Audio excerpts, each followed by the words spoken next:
Welcome back to my channel. Today's question is, did you know Danny Trejo has a clause in his movie contracts that requires his villainous characters to die at the end of the film? He wants children to learn that crime doesn't pay. And this is one of those weird little-known facts that I find so interesting, because it gives us insight into how these actors think. So let's talk about this. As always, there will be spoilers for everything mentioned. Also, this whole video is going to be based on the fact that the show actually happened. If you have any evidence that it didn't happen, please share it below. I would love to see it. But before we get started, I just want to take a moment to ask that you please subscribe and follow to stay up to date on all the crazy things happening in the world of entertainment news. Now let's get started. So Danny Trejo is one of those actors that when you see his face, you know that you're going to have a good time. He's so talented at being just a generally unpleasant human being that you can't help but smile.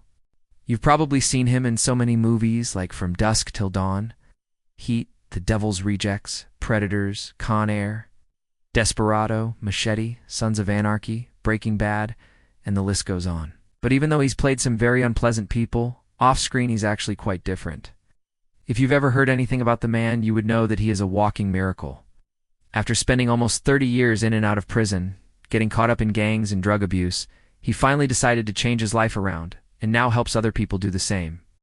To anyone who knows his story, it's really not surprising that he's as nice as he is. He genuinely seems like he wants to make the world a better place. So let's talk about this clause in his contracts that says he has to die when he plays the villain. First off, I think this is hilarious. I love it. I think it's awesome. But here's why he does it. Danny said, "I don't want to glamorize criminals. Crime doesn't pay. When I was a kid, all I saw were criminals, and they were glamorous. They were guys with money, fast cars, beautiful women, no jobs. They had all the toys. Being a criminal was the only thing that seemed glamorous. So I'm trying to show kids that crime doesn't pay." In an interview with Vice, Danny explained that when he was younger, he grew up around gang members and criminals, and he wanted to be like them. He wanted to be a part of something, so he joined a gang. But he quickly realized that the lifestyle wasn't all it was cracked up to be. He was getting arrested, he was in jail, and he knew that if he kept on the path he was on, he was going to end up dead. So he decided to turn his life around. Quit the gang, he stopped selling drugs, and he went back to school to finish his GED. He also started working out, and he began bodybuilding, which led him to acting. He got his start in the industry by doing small parts in films like Runaway Train and The 4th of July. Then in 1985, he landed a role in the cult classic Desert Bloom. From there, he booked more roles and eventually landed the role that made him a household name, Machete. Since then, he's appeared in hundreds of films and television shows. What's really amazing about Danny's story is that he's been able to use his fame and fortune to help other people. He's opened up several halfway houses for recovering addicts, and he's also a mentor for at-risk youth. He's even worked with the LAPD to help solve crimes. Basically, Danny is living proof that you can turn your life around no matter how bad things get. This brings us to our next point. Danny has said that he wants to be a role model for young people, especially those who are struggling with addiction or who come from broken homes. He wants them to see that there is hope for a better future. And he wants them to know that they don't have to follow in his footsteps. It's actually pretty obvious when you watch his filmography that he tends to gravitate towards roles that allow him to be a mentor. For example, in the film Get On Up, he played James Brown's bodyguard, Little Richard, and he was basically a father figure to Brown. In another film called The People vs. O.J. Simpson, he played Nicole Brown Simpson's father, and he was trying to protect her from O.J. And of course, in Machete, he played a former Mexican Special Forces soldier who becomes a hitman, and then eventually tries to save a young girl from being sacrificed. You can really see that Danny wants to help young people when you look at the charities that he supports.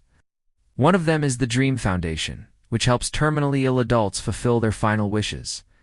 Another one is the Elizabeth Glaser Pediatric AIDS Foundation, which provides treatment and prevention programs for children with HIV/AIDS. And he also supports the American Foundation for Suicide Prevention because he lost his sister to suicide. The way that Danny uses his platform to help others is truly inspiring. He doesn't just sit back and collect his paycheck. He actually cares about the work that he's doing, and he wants to make a difference. In an interview with Vice, Danny said, I'm not going to do something that could hurt somebody. I'm not going to do something that could encourage someone to go down the wrong path. I'm not going to do anything that glamorizes being a gang member or being a drug dealer or anything like that. My whole goal is to try to help kids. And if I could help one kid make the right decision, then it's all worth it. That's why Danny refuses to play villains who get away with their crimes. He wants to send a message to young people that crime doesn't pay and that bad guys don't win in the end. One of Danny's most iconic roles is in the film Machete, where he played the titular character, Machete. Machete is a former Special Forces soldier who is betrayed by his drug lord boss and left for dead. But he survives and goes on a mission to get revenge. In the film, Danny's character is framed for a crime he didn't commit, and he has to fight his way through the criminal underworld to clear his name. Of course, he does this while wearing a badass leather trench coat and sunglasses. Now in the film, Danny's character doesn't just clear his name, he also gets revenge on the people who wronged him. But he doesn't get away scot-free. In the end, he's mortally wounded. But before he dies, he gets his revenge. This is a great example of a villain who gets what's coming to him without being glorified. Another film where Danny plays a villain is in the movie Con Air. In this movie, Danny plays a career criminal named Gar. Gar is one of the inmates on a prison transport plane that gets hijacked. Danny's character is actually the leader of the inmates, but he's killed off early in the film. This is actually one of the few times that Danny's villain character dies early in the film. But it's still a great example of how he doesn't shy away from playing villains. Even though Danny's character is killed off early in Con Air, he still makes a big impact in the film. This is because Danny is such a great actor. He's able to bring a sense of menace to every role he plays, no matter how big or small. And even though Gar is killed off early in the film, he's still a memorable character. Danny has been quoted as saying, "I'd rather die in a movie than live in one." It's clear that he's passionate about the work he does.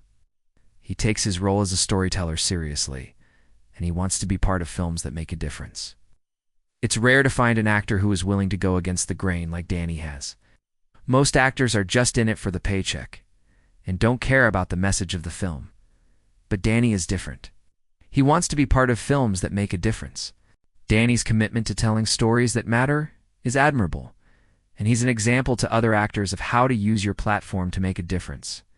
So now we get to the final point of this video, which is that Danny's work is more important now than ever before. With the rise of streaming services like Netflix and Hulu, it's easier than ever to find content that caters to niche audiences.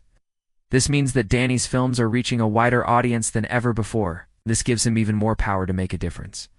Danny has said that he's not interested in making movies for the sake of making movies. He wants to be part of films that tell important stories, and that's exactly what he's doing. His films often deal with important social issues, and he's not afraid to tackle controversial topics. This is refreshing to see in an industry that can often feel like it's run by committee.